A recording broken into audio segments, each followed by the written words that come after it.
Hello, good afternoon, everyone, and welcome. So my name is Mike, and I am the TO for Masked, or I guess at this point, Unmasked and Merciless, which is coming up this Saturday, June 19th, at your hobby place in Fredericksburg, Virginia. And in this video, I'm going to give some last-minute updates and talk about the lists that I have received for this event. The event is coming up in just 2 days now. So yeah, this should be the last video. After this, it's nothing but a day or so of you guys doing your whatever your final prep is or packing, and then we'll see everybody bright and early on Saturday morning at your hobby place. So let's get into the meat of it here. So first, got a few updates and a couple of reminders for everyone. First, we did hit a full 16 players registered. That's awesome. I said that if we got 16 players, I'd give away both a first and second best general award because with a bracket of 16, after 3 rounds, you end up with 2 undefeated people. And that happened. You guys did it. We got 16 people signed up. So I'll make good on that, and I'll give out both a first and second place award to the people with the 2 highest battle scores. Cool. Second, I also said that if everyone got their lists in on time, that I would cough up some door prizes. And everyone did. Everyone submitted their list by the deadline. Good job, everybody. So yeah, I've got some prize support that's been sitting around waiting since the last Vanguard GT that I had to cancel due to the pandemic. So I'm going to grab, 5 or 6 items out of that and just do a random drawing at the end of the day. So, make sure to stick around all the way until awards for your chance to win some stuff. I have some stuff from War Chest Creations. I have some stuff from Green Stuff World. I have some stuff that was donated by Troll Horde Games, and those are probably mostly the types of stuff I'm going to be bringing. So some hobby supplies, some gaming aids, and some models is what you can mostly look forward to. I might also bring. I've got a box of kind of random models from Westphalia. I'll probably bring those too. It's always fun to give away some, small manufacturer models. So that's the first 2 updates. In case you hadn't heard, your hobby place is no longer requiring masks. So we are now unmasked and merciless. So you do not have to wear a mask for this event anymore. If you are more comfortable wearing a mask, by all means, please do so. And we will still be observing various pandemic, anti-COVID kind of measures like social distancing, avoiding shaking hands with your opponent, making sure to wash your hands between rounds, doing contactless results entry via phones rather than handing score sheets in and things like that. But yeah, masks are not required. Last minute reminder, please remember to bring 4 copies of your list. That's 1 for you and 1 to give to each of your opponents. And something you can use as a chess clock, either an actual physical chess clock or a device that can run a chess clock application. Chances are you can rely on your opponent having something like that, but you can't be too sure. So best policy is if everyone has one, we don't have to worry about one table where only one person brought their phone with them and their batteries died or something like that. So yeah, make sure to bring something like that if you have something like that. Our schedule for the weekend. So first up, I'm going to be at your hobby place on Friday evening, doing a little bit of setup before Saturday morning.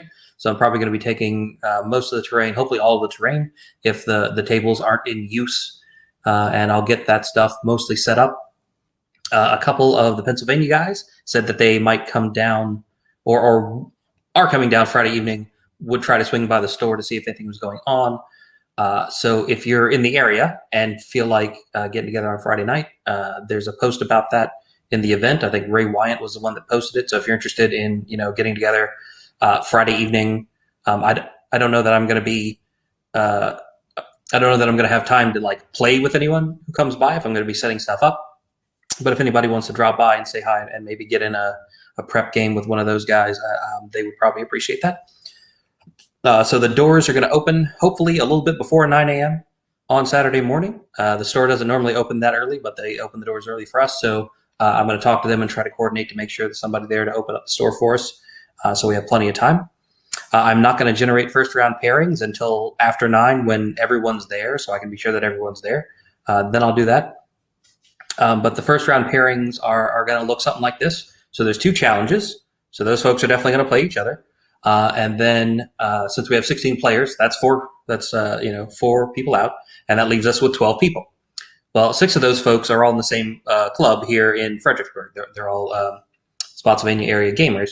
And I'm doing club immunity for the first round, and that's just something we do to make sure that you get a chance to play someone different from the person that you, the people that you normally get to play with on a regular basis. And then there's 6 other players from various places around the region. So that means in the first round we're going to have 2 challenges, and then all 6 of the SAG guys are going to be playing someone from outside Fredericksburg. And that should give us everybody playing somebody they've never played before for the first round. So that should be fun. And again, I'm going to hold generating the actual pairings until Saturday morning when I'm sure that everybody's actually there. But the first round is going to start promptly at 9:30. We'll probably start the actual round clock at like 9:35. But the game is scheduled. The first round games are scheduled to start at 9:30. So please do plan to be there at 9-ish, or certainly, as close to 9 as you can, so you have enough time to like unpack your army. And if everybody gets there early, then I can generate all the pairings, and then you can know which table you're going to, and we won't have to stand around waiting, trying to figure out which table everybody's going to be at. All right, so those are all my updates and reminders. Now let's talk about the lists that you guys turned in, which I'm sure is mostly what you're interested in here.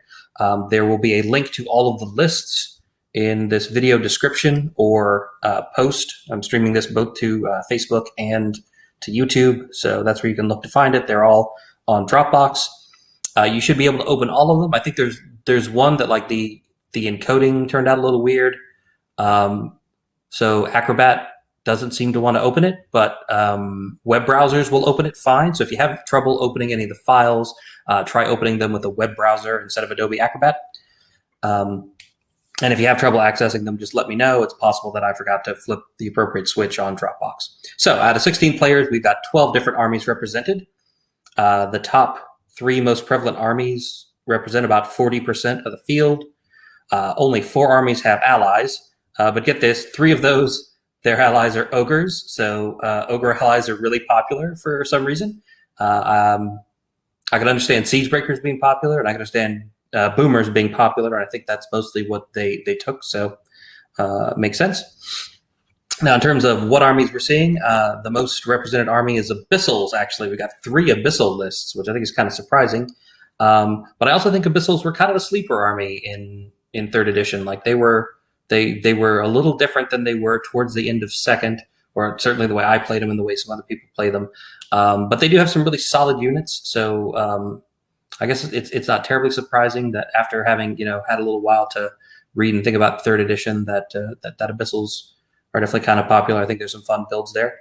We got 2 Varangar, which I think is pretty standard for Mid-Atlantic meta.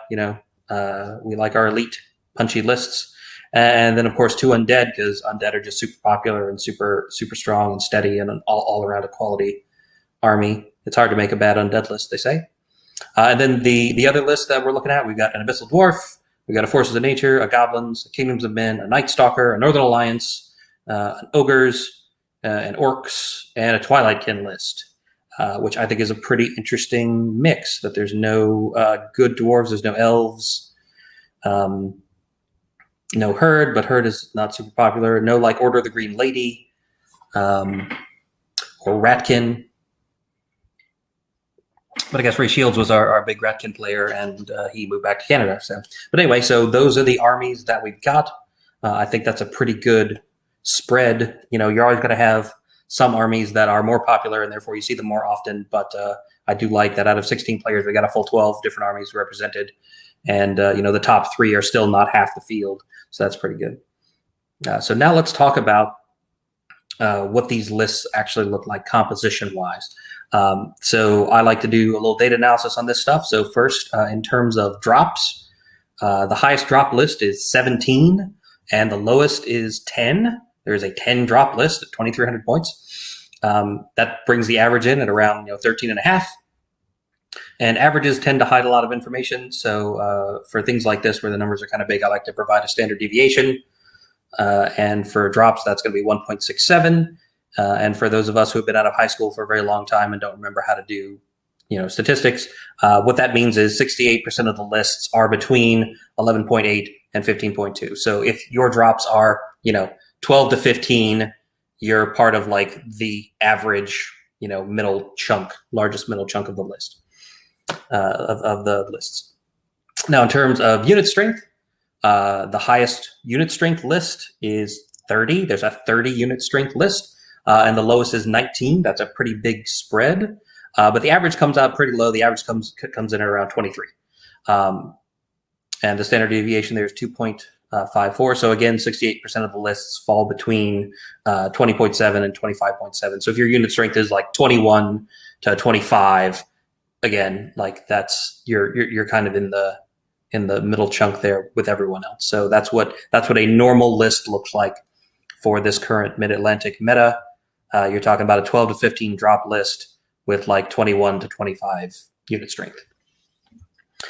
So now I'm going to talk a little bit about some of the choices that people made in taking lists. There are a lot of things that people talk about being very strong choices, and sometimes you see lists that spam those things, and that can get kind of annoying. So I like to just go through and see how prevalent are some of the options and how heavily are people taking them, just so people can kind of go into the weekend with some expectations around like, am I going to see, constantly this same thing over and over again? Are there a small number of lists that have really, overindulged in one particular type of unit or type of spell or something like that? So let's talk about some of those. So first, inspiring. Obviously, you expect most armies to have inspiring. 100% of the lists have an inspiring source. And you might think, well, duh, of course every list is going to have an inspiring source, but we do have a Night Stalker player. So there's something going on there, and it's probably worth taking a look at. In terms of who's got the most inspiring, there are a couple of lists. I think it's 2 different lists, and I think they're both Abyssal lists that have 5 inspiring sources. Let me double check that. Yeah, I was correct there. And that's going to mostly, that's a lot of inspiring sources, and that's mostly going to be because Abyssals have a lot of strong character and monster options that have inspiring. So that's where those come from. And then again, in terms of the list with the least inspiring sources, one list has just 1. Probably the Night Stalker list that managed to sneak something inspiring in there somehow. But the average is 3. So if you got 3 inspiring sources, you're pretty much right in line with what most people are taking. Flying units. Let's talk about flying units. That's something that it kind of comes and goes. Like how many flying units you see, it seems like it comes and goes. They've been really popular, and then they've been nerfed and they've dropped off a little bit. But for the most part, people like to have a flying unit or 2. In terms of this particular meta, 13 of the list, 13 out of 16 have at least 1 flying unit or individual. So that's 81% of lists. So you can expect that in 2 out of 3 of your games, probably at least you're probably going to face someone who has at least 1 flying unit or individual. Again, the lists that have the most flying have 5, and people with the least have just 1, with an average of 3. So most of the time, you're going to play lists that have like 3 flying units, and one of them will be a character probably. And if it's one of the higher ones, then there will probably be like 2 characters that fly. So there you go. You can expect to see a little bit of flying all the time. I don't think anybody's really gone nuts. I don't know that I would describe any of these lists as flying circus lists, except maybe the one that took 5. But even then, like couple of individuals flying is different from having like 2 or 3 or 4 actual flying combat units or monsters. So that's what we got for that. Let's move on down to things that are a little less prevalent. So Lightning Bolt. Let's talk about Lightning Bolt. Lightning Bolt is one of the more popular shooting spells in the game. there was kind of a big shift towards lightning bolt because of how regular shooting attacks got nerfed in third edition, and that's something that you definitely can see spammed a lot in competitive lists. So in terms of how many lists have at least some lightning bolts, 9 lists have lightning bolts. So just over half the field took some amount of lightning bolts. The list that brought the most has 13 lightning, and the list that had the least only has 3. And for an average, that comes in at right about 8. So if you can imagine that, that's, your wizard with lightning bolt 5 and a boomstick. There you go. There's your lightning bolt 8, or like maybe 2 wizards that only have lightning bolt 4 or something like that. So, about half the time, so, 1 or 2 of your opponents will likely have a decent amount of lightning, but not so much. Like 13 lightning, kind of a lot. But for the most part, you're only going to see like 1 or 2 sources of lightning. And I don't know that I would refer to any of these lists as lightning bolt spam lists necessarily. So one of the other things that has come out as being very popular in 3rd edition is Defense 6 units. 3rd edition was initially, when it first came out, people sort of looked at it and said, this version of the game looks a little grindier than 2nd edition. And I think that has turned out to be true. And so things like waiver mitigation, fearless, and high defense are things that people really look for in their lists. And some people like to spam, and they turn out to be pretty strong options. So how prevalent is Defense 6? I'll tell you right now, I didn't go through and figure out how many people took Fearless, because that's kind of hard to do, because there are some armies where just like the entire army is Fearless and it just skews the whole thing. Like, oh, you have one undead player, you have somebody where every unit's Fearless, blah. That screws the whole curve. So in terms of Defense 6, 7 of the lists have at least 1 Defense 6 unit. I included big shield units in this. So things like Ogre Siege Breakers count as Defense 6 because they're Defense 6 to the front. So yeah, 7 out of 16 lists have at least 1 Defense 6 unit. The most has 4 Defense 6 units, and the least has 1. On average, you've got 2. So you can figure once, maybe twice in this event, you're going to come up against a list that has a couple of Defense 6 hordes standing next to each other, or Defense 6 regiments with big shields, like what they call Goblin Mincers or something like that. Now, the list that does have 4 Defense 6 units, that's kind of a lot. Like 4 is kind of a lot of Defense 6 to have to chew through, especially on like full horde-sized units. Yeah, so that's going to be pretty difficult to contend with. So keep your eyes open for that. That's a little skewed towards high defense, in my opinion. Not that there's anything wrong with that. It's a super strong option, and we'll see how that list does this weekend. But I would say that's definitely one to keep your eye on and go into that game with a plan, because that much Defense 6 units, it's going to be hard to get through. So moving on. So I said before that regular shooting took a bit of a hit in this edition. So I thought I would count how many people were bringing 18-inch or more standard ranged shots, units with just a normal RA value of something like not spells, not war engines, not like fireball or anything, 12 inches, but anything actually 18 inches or more, which you could kind of consider long range shooting, because there has been a bit of a resurgence in the popularity of units like flame bearers and things like that. Anything with like steady aim and an 18-inch shooting range, people seem to be taking a couple of 3 of those sometimes, and finding that to be a pretty decent standard shooting option. So 6 of these lists, or about 38% of the field, have some number of long-range standard shooting. The most has 34 shots, and the least has 16, which brings you in at an average of about 24. So anybody that took it, taking at least 2 regiment-sized units, right? Like 2 units with 12 shots each. That's where you get your average of 24. And even the list that has 34 shots, I don't even know that I would call that a shooting spam list, because 34 sounds like a lot of shots, but like it's not a ton.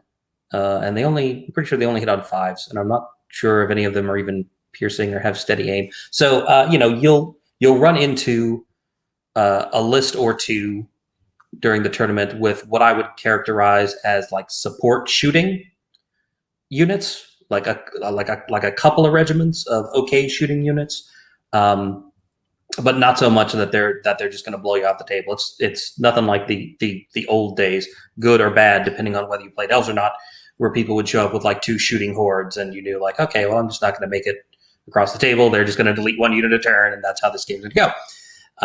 Now it's not like that. I don't think this is too terribly skewed. I think it's pretty reasonable for folks to have some longish range kind of support shooting for like a combined arms list, and I think that's what we're looking at here. So I think that's pretty cool. Heal is another thing that people have talked about getting spammed in 3rd edition, again because the game is kind of grindier. So defense 6 and heal kind of go hand in hand. If you've got defense 6 units, being able to heal wounds off of them is just a huge force multiplier. There's not a ton of heal in these lists. Only 5 lists actually have the heal spell. That's only a third, which is not a ton. And the ones that have it don't have a lot. Like one list has 10 heal, which is kind of a lot, I think. But for the most part, the average is 5. The least has 3. So I don't think there's anybody's strategy except maybe the list that has 10 heal. I don't think anybody's strategy is necessarily revolving around like keeping units alive forever by like healing all of the damage off of them every turn. Because I don't think any of the lists that have heal also have like a ton of drain life or a ton of regen or anything like that. So this again, I would say is more like strategic or support heal rather than somebody spamming heal.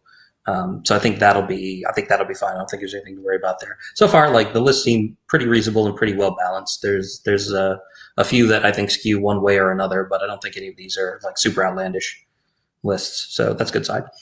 Drain life. So that's another spell that people were concerned would get spammed a lot early on in 3rd edition, especially with Morgoth, coming out of the gate. Drain life 9.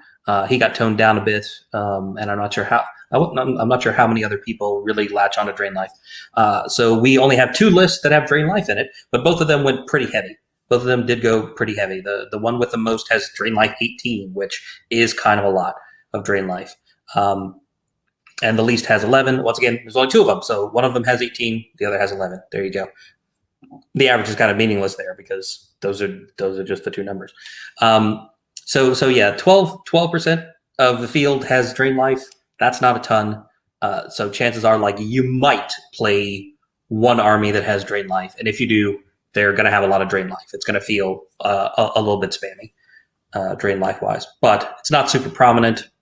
It's a cool spell. I like it, so long as like you feel like every game you're not playing someone who just keeps Drain Lifing all of your units. And even though it's heavy in these 2 lists, I don't think it's prevalent enough that it's going to like piss anybody off or ruin anybody's day. You're highly unlikely to have to play both of them. So there you go. And finally, war engines. So war engines were a big topic of discussion at the beginning of 3rd edition because they seemed like they were probably a little too powerful. What with them, ignoring cover and having things like shattering added and stuff like that. And so there's been an effort to kind of tone them down a bit because I think the first 3 Mid-Atlantic events we had for 3rd edition all involved some very heavy War Machine lists that people responded to negatively, like they were not really fun to play against. And that seemed to be the general consensus that they should be toned down a little bit. So one of the things that I try to do in this tournament and in other tournaments I ran is to provide more terrain that could provide you places to put your units completely out of line of sight. Because again, at the time, you didn't have cover from War Machines or from War Engines rather. If they could see you at all, they could hit you, and they hit really hard. So I made sure to add things like height 2, difficult terrain that you could hide infantry units behind, so that you weren't competing with your taller units who need the taller terrain to hide behind, stuff like that.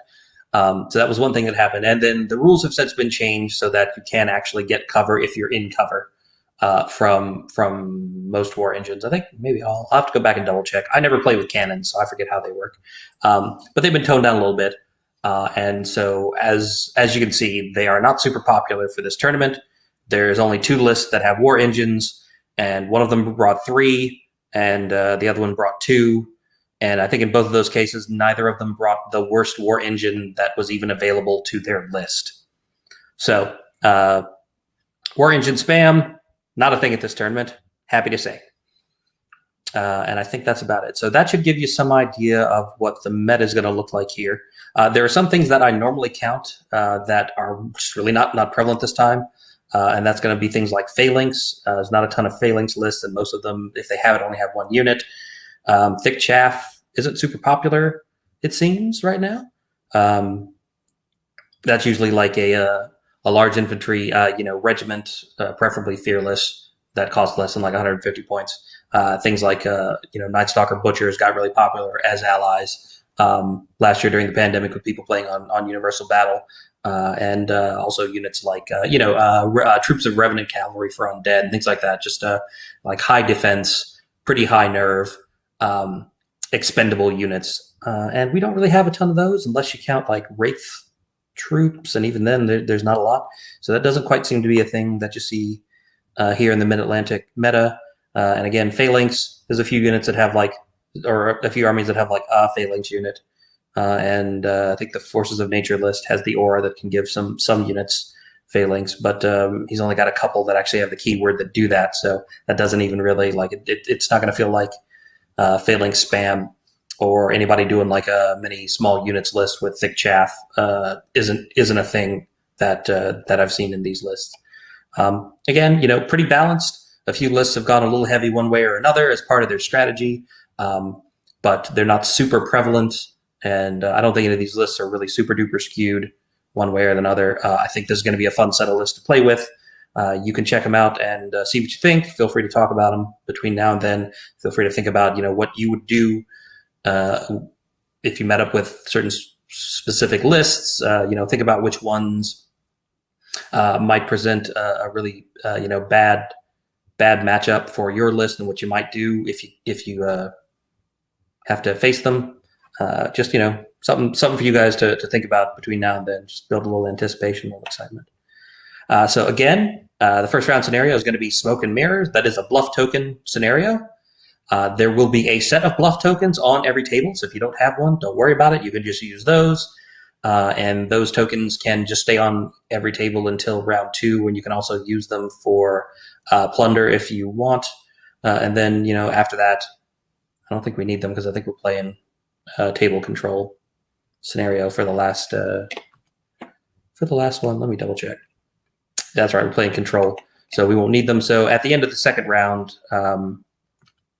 whoever doesn't win on the table in the second round can just take the token pack home with them if they would like it, or they could just leave it. Or if they don't want it, then the person that won can take it as well, because I don't need 9 sets of tokens or 8 sets of tokens back. But so there you go. You'll have a freshly 3D printed set of tokens for every table to use if you want. If you have tokens of your own that you want to use, that's fine too. No big deal. And I think that's it. I think that is it. So once again, Unmasked and Merciless is coming up this Saturday. That's in 2 days at your hobby place in Fredericksburg, Virginia. I hope everybody's looking forward to it as much as I am. I'm really excited to check out some in-person competitive gaming for the first time in a long time. So everybody travel safely, and I'll see you either Friday evening or first thing Saturday morning, bright and early at 9. All right, that's all I got. Have fun with your remaining game prep, and let me know if you have any other questions. Otherwise, I will see everybody on Saturday. Bye.